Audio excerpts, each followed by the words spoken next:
Olá, eu sou a Bia Abdala, seja muito bem-vindo ao meu canal. Aqui você vai aprender tudo sobre patchwork, quilting e costura criativa, mas vai aprender de maneira simples e fácil. No vídeo de hoje eu vou ensinar como confeccionar uma máscara para dormir. Essa peça é ideal para você sugerir para suas amigas que têm filhas pré-adolescentes e adoram fazer festa do pijama.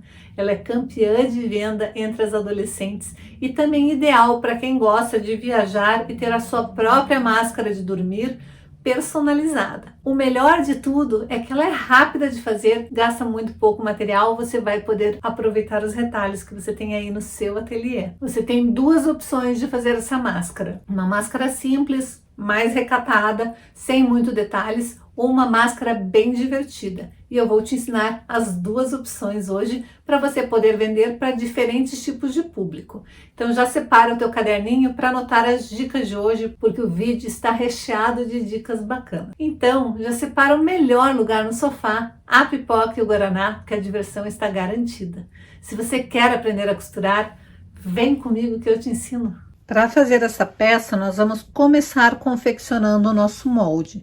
E para isso, você vai pegar uma folha de caderno universitário. Então, você vai pegar uma folha de caderno universitário e vai dobrar no meio. Uma vez que você dobrar no meio, você vai fazer as seguintes marcações. Bem aqui da parte dobrada, você vai calcular 14 centímetros e meio e vai traçar esta reta aqui. Da parte dobrada para lá, você vai marcar 6 centímetros e meio para achar este ponto aqui. Da extremidade para cima, vai calcular 12 centímetros e vai achar aquele ponto. E daí vai unir com uma linha curva aquele primeiro ponto com este ponto aqui para achar esta primeira parte do molde. Aqui você vai andar, 1 centímetro vai estar aqui, você vai andar um pouquinho menos do que 1 centímetro e vai marcar este ponto. Vai andar 4 centímetros para cá, vai achar este ponto e vai unir. Vai andar 2 centímetros em linha reta, achar este ponto. Vai andar 4 centímetros e meio, achar esta linha e vai tracejar. Daí você vai subir nesta linha 5 centímetros para achar esse ponto e vai unir com uma linha curva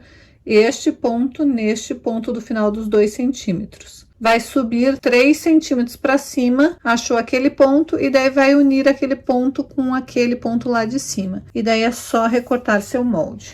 Uma vez que você recortar o seu molde dobrado, a hora que você tiver ele aberto, o seu molde vai ficar assim. Daí você vai cortar este mesmo molde 2 vezes no tecido e uma vez na manta e vai reservar. Você, para fazer o molde, o modelo com aplicação, você vai precisar cortar 2 círculos já com o termocolante de 7 centímetros, 2 círculos com o termocolante de 5 centímetros e 2 círculos com o termocolante de 3 centímetros para formar o olho da sua corujinha. Você também vai precisar de um pedaço de elástico. Eu aqui estou usando 32 centímetros de elástico. Nós vamos começar fixando o nosso tecido na nossa manta. Aqui eu estou usando uma manta com resina de um dos lados, então ela vai aderir direitinho. Também já vou fazer a aplicação, é só achar bem o meio da sua peça e colocar distribuído. Eu gosto de colocar os 2 olhos juntinhos para parecer que ela tá vesguinha. Daí eu vou colocar os outros círculos e vou grudar com termocolante desta maneira. Agora que eu já aderi a ferro a minha parte da aplicação, eu tenho que fazer o ponto caseado e eu vou fazer este ponto caseado à máquina. Então a primeira coisa é selecionar o tipo de ponto. É sempre legal você testar antes num pedaço de tecido o tamanho do ponto para você diminuir tanto largura quanto comprimento de ponto e deixar ele do tamanho que você quer. Então faça um teste até achar o tamanho que você quer de ponto, para não ficar um ponto muito grande, principalmente se sua aplicação for ser uma aplicação menor. Então fica mais delicado você conseguir equilibrar isso.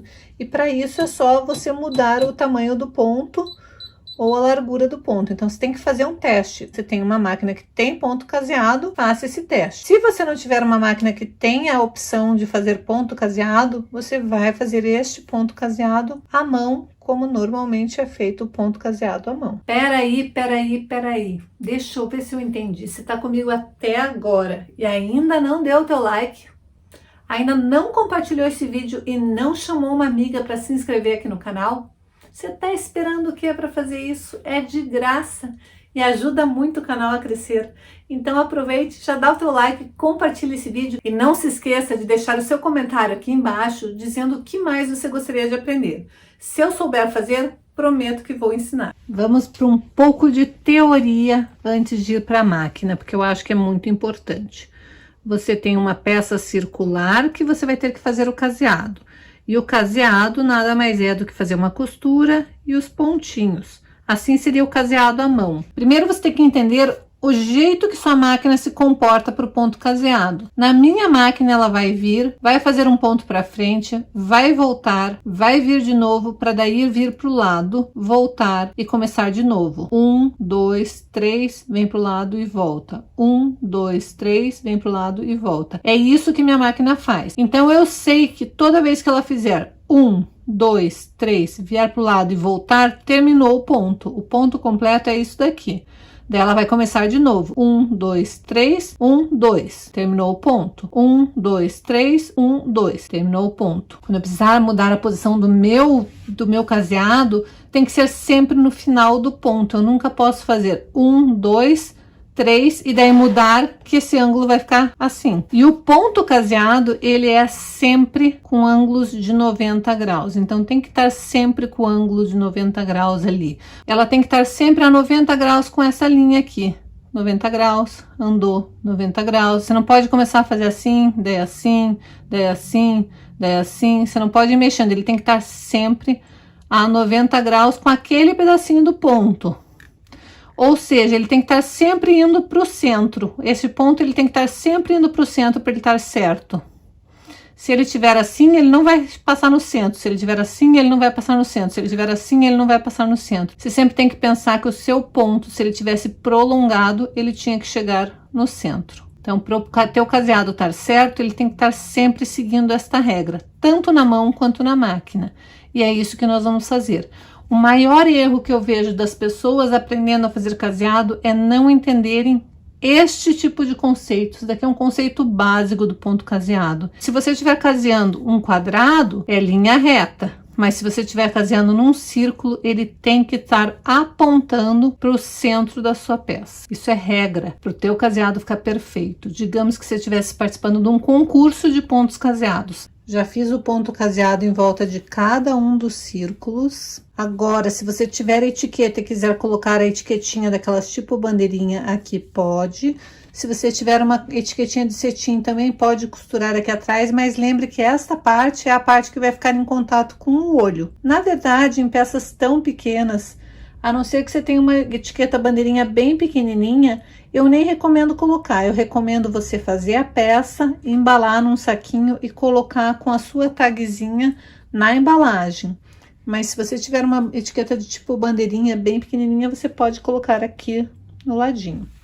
Bom, próxima etapa, você vai pegar e vai medir mais ou menos o centro dessa peça, unindo essa parte nesta, e ali onde você achou aquela marcação, você vai posicionar o seu elástico. Vai costurar de um lado e depois costurar do outro. Uma vez que você já fixou, você vai colocar seu elástico para o lado de dentro, vai pegar a outra parte, colocar direito com direito e vai costurar toda a volta, deixando uma pequena abertura. Eu prefiro deixar de um dos lados, que é onde é a parte mais reta que nós temos. Então é só você alfinetar bem e passar uma costura em toda a volta, lembrando de dar retrocesso na parte onde você vai deixar a abertura, porque é por ali que nós vamos desvirar esta peça.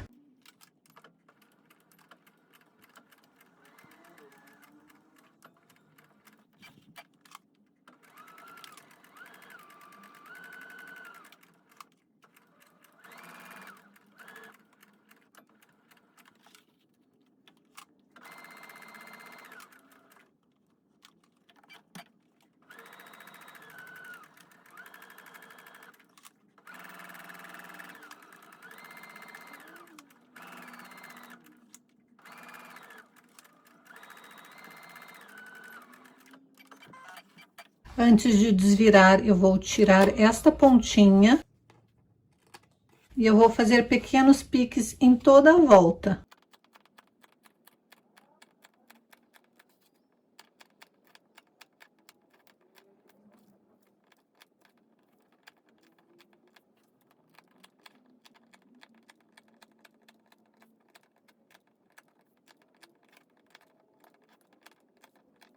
Eu só não vou fazer pique aqui onde eu deixei a abertura.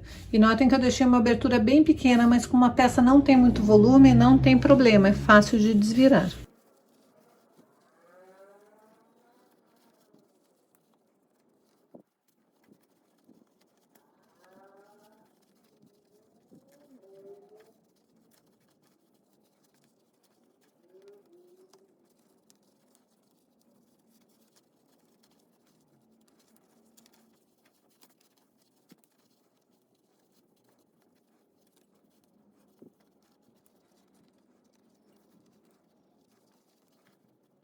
Agora você pode vir com uma agulha de crochê ou de tricô e acertar as pontinhas com cuidado para não perfurar, passar bem a ferro para assentar bem a costura e ficar certinha essa tua máscara. E daí eu rebati uma costura bem na beiradinha e assim eu já fechei aquela abertura.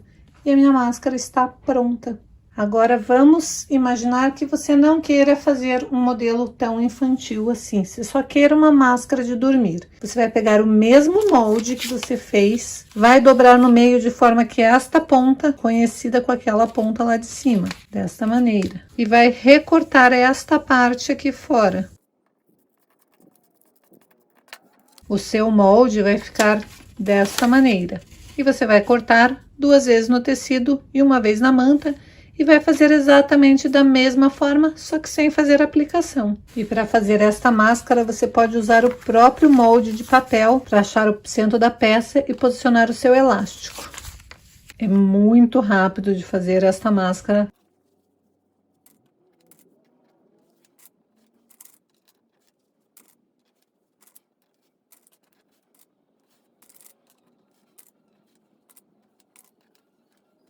Se você preferir, em vez de fazer piques, cortar bem rente a sua costura, também dá certo.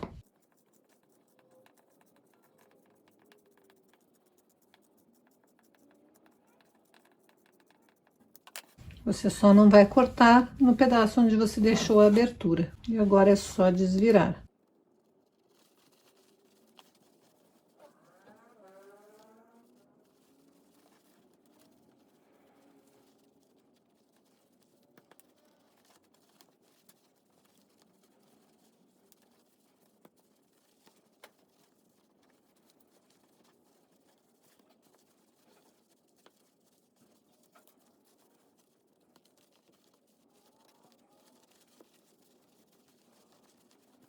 Agora é só passar bem a ferro e rebater a costura para fechar a abertura. E está finalizada. Aqui estão os 2 modelinhos de máscara, super fáceis de fazer e que você vai poder aproveitar retalhos de tecido que você tem aí no seu ateliê, aí na sua casa. E daí, gostou da aula de hoje? Eu espero que você tenha gostado. Essa peça é uma peça super simples de fazer. Dá para fazer com os retalhos que você tem aí na sua casa. Então aproveite e já confeccione a sua. Tenho certeza que as suas clientes vão gostar e vão querer encomendar. Se você gosta desse tipo de vídeo e desse tipo de conteúdo, aproveite e assista esses outros vídeos aqui do canal, onde eu dou dicas incríveis de peças que eu usei aproveitando os retalhos que eu tinha aqui no meu ateliê.